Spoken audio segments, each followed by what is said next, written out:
हाथ खड़े कर ले ये नए रंगे का बोल दिया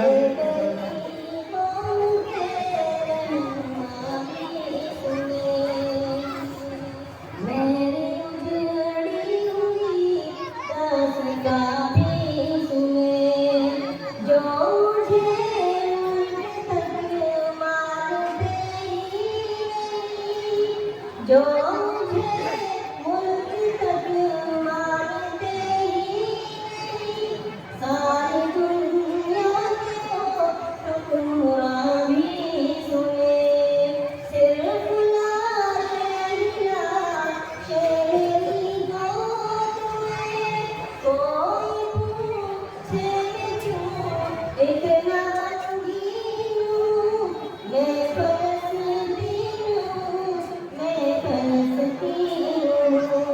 मैं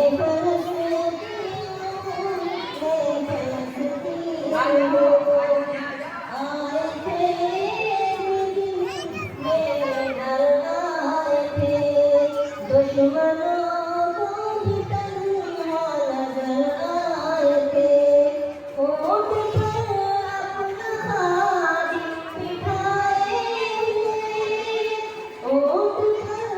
अपना खादिम बिठाए मेरी सरजमी पर उमर आए थे जिसकी परवाज़ है आसमानों तक